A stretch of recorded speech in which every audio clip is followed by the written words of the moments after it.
আপনি যে কাজে যাচ্ছেন সেই কাজেই আপনার বাধা। কেন এই সমস্যা? নমস্কার, আমি আচার্য দেবজি। আপনি বহু কষ্ট করে একটা কাজ আপনি চেষ্টা করলেন, এই টাইমে দেখলেন কাজটা আপনার আটকে গেল। রাতে পর্যন্ত আপনার ফোন এসেছে যে মর্নিং এ আপনার কাজে যেতে হবে।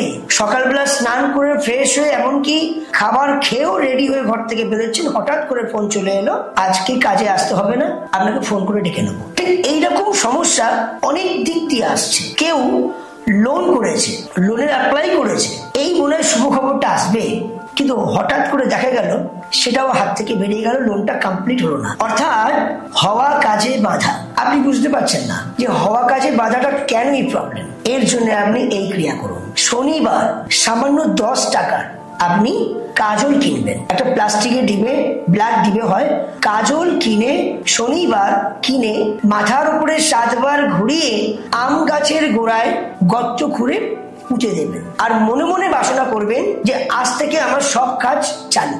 এই ডিসিশন নিয়ে যখন আপনি আপনার বাড়িতে আসবেন, আপনি 45 দিনের ভেতরে আপনার যে কাজগুলো আপনার আটকে গেছে সেই কাজগুলো কিন্তু আপনার 100% সলভ হবে। সকলে ভালো থাকবেন। জয় মা।